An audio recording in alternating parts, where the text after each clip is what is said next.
Baik, pertama saya akan menjelaskan mengenai epidemiologi poliovirus. Poliovirus ini terutama menyebar melalui jalur fekal orang.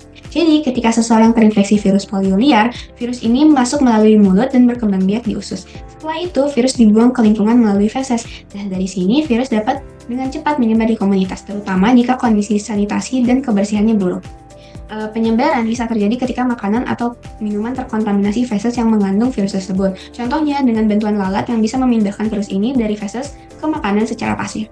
Kemudian, faktor-faktor seperti sanitasi yang buruk dan kondisi tempat tinggal yang padat sangat mendukung penyebaran virus polio ini.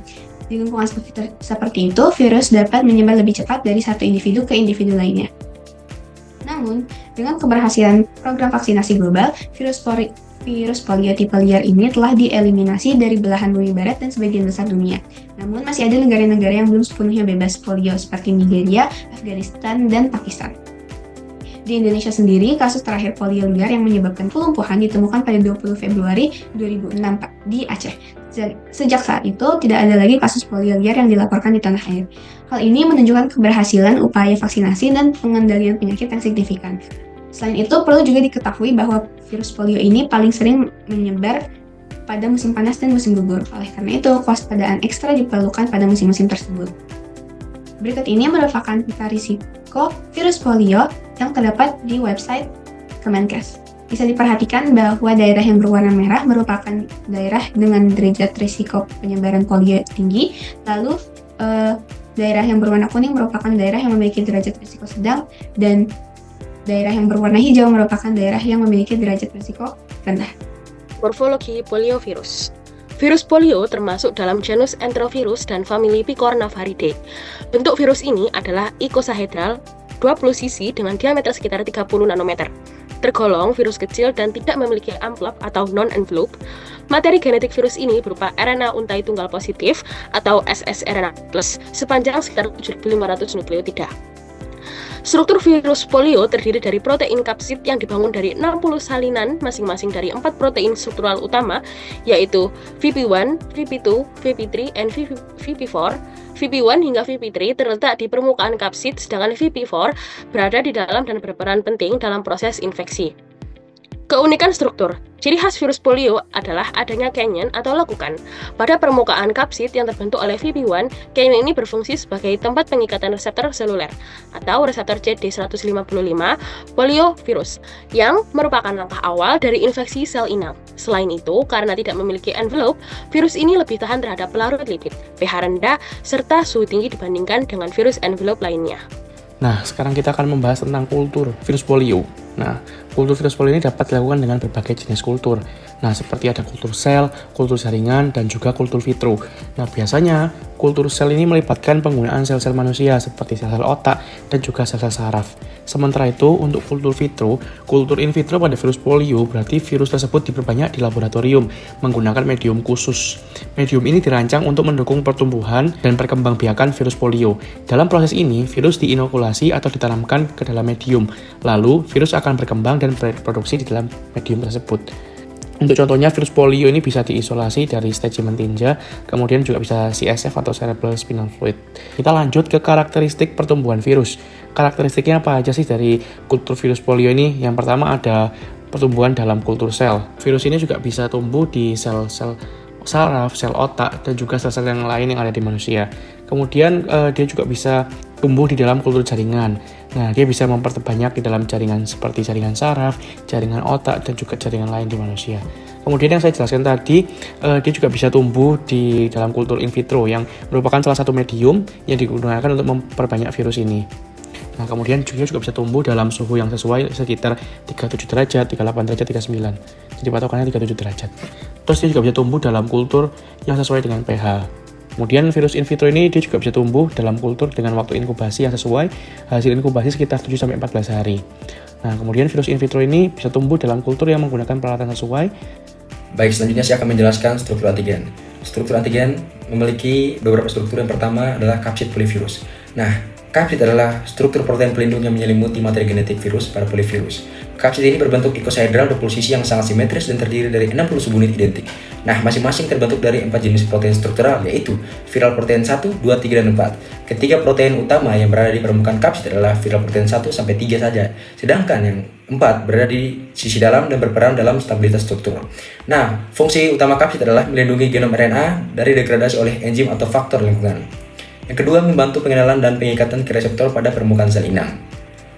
Untuk struktur antigen selanjutnya yaitu adalah genom RNA polivirus.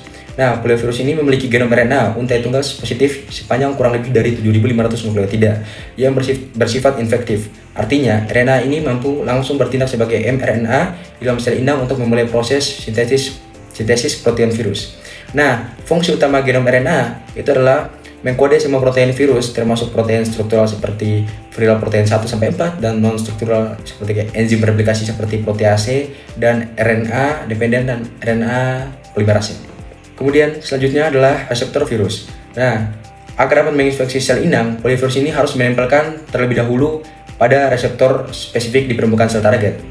Reseptor ini disebut dengan CD155 atau dikenal juga sebagai polivirus reseptor. Itu merupakan protein permukaan dari keluarga immunoglobulin-like. Jadi CD155 ini ditemukan terutama pada sel epitel, saluran cerna, dan sistem saraf pusat yang menjelaskan tropisme polivirus terhadap jaringan-jaringan ini. Terutama mengapa virus dapat menyebabkan poliomyelitis atau kelumpuhan saat mencapai sistem saraf pusat.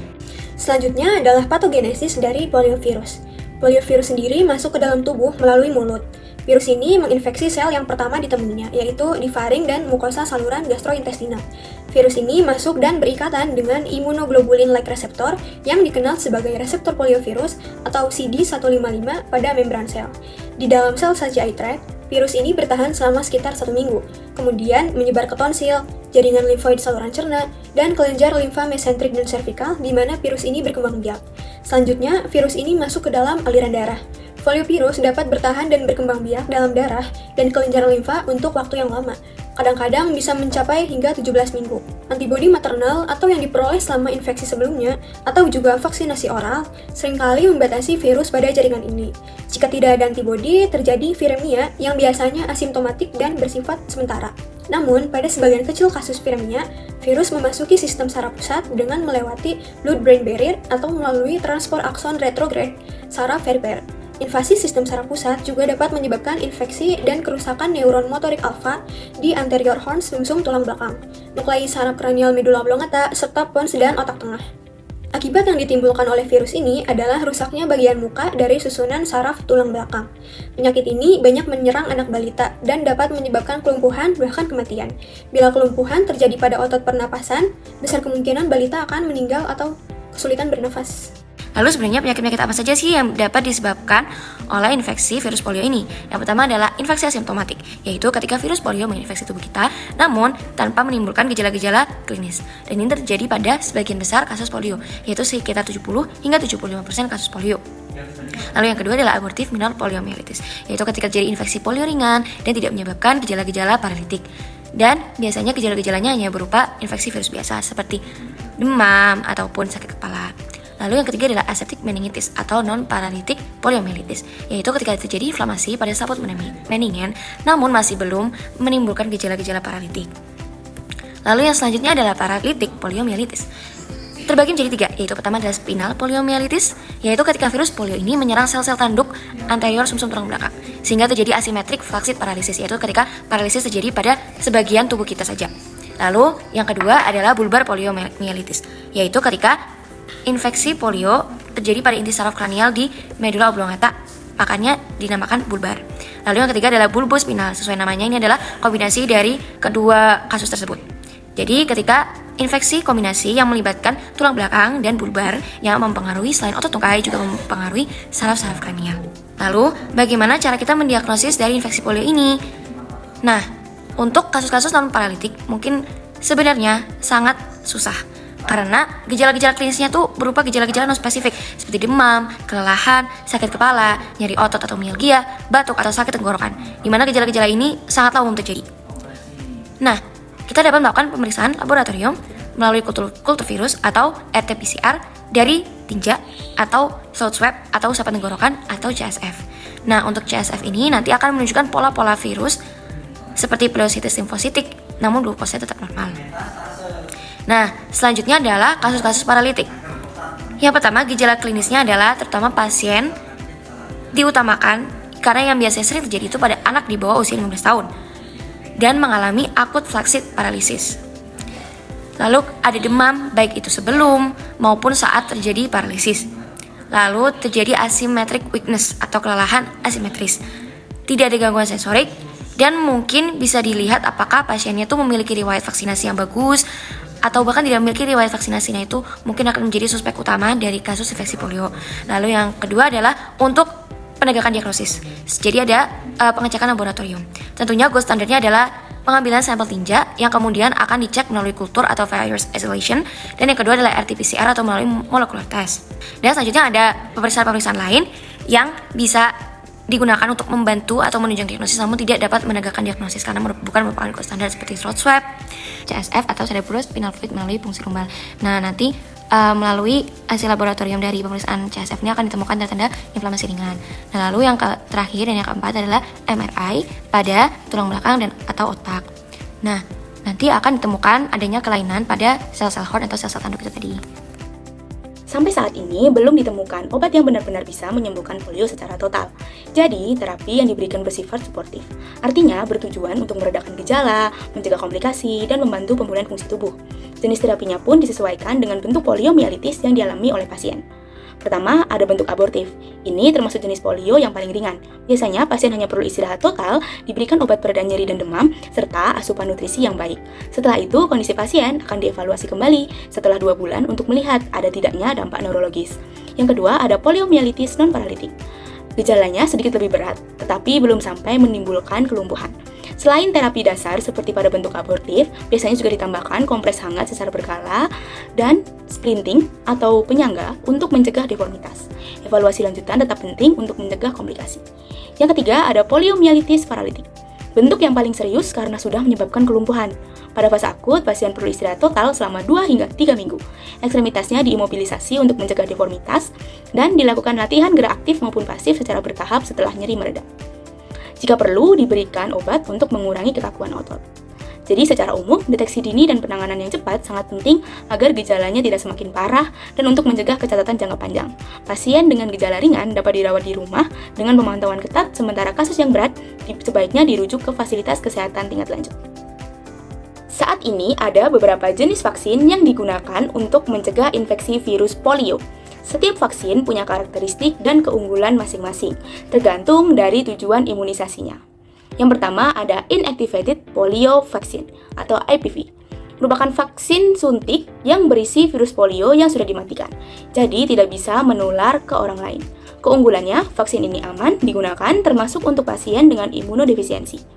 Dia menghasilkan antibodi IgG di dalam serum dalam jumlah tinggi dan tidak menimbulkan efek samping yang serius, tetapi harganya cenderung lebih mahal. Yang kedua ada oral polio vaccine. Diberikan secara oral dan berisi virus hidup yang dilemahkan. Vaksin ini sangat efektif, relatif murah, dan memberikan perlindungan jangka panjang. OPV juga merangsang pembentukan IgA di saluran cerna dan orofaring. Tetapi ada resiko sangat kecil terjadinya paralisis yang disebut dengan VAPP, yaitu sekitar 1 kasus per 6,2 juta dosis. Yang ketiga ada bivalent oral polio vaccine atau BOPV. BOPV mulai digunakan setelah vaksin trivalen atau TOPV ditarik pada tahun 2016. Isinya virus tipe 1 dan 3 yang sudah dilemahkan. Vaksin ini meningkatkan kekebalan terhadap 2 serotip utama tersebut, tetapi tidak melindungi dari tipe 2. Yang keempat ada monovalent oral polio vaccine atau MOPV1 dan MOPV3. Hanya mengandung 1 serotip virus, bisa tipe 1 atau tipe 3 saja. Dulu dikembangkan pada 1950-an sebelum vaksin trivalen muncul. Lalu digunakan kembali pada tahun 2005 untuk memperkuat respon imun terhadap serotip tertentu, terutama saat terjadi wabah lokal. Selain vaksinasi, juga ada higienitas. Jadi, kita harus menjaga sanitasi dan kebersihan lingkungan dengan baik, karena virus polio itu bisa menyebar lewat makanan atau air yang terkontaminasi. Jadi, kebersihan itu sama pentingnya dengan imunisasi.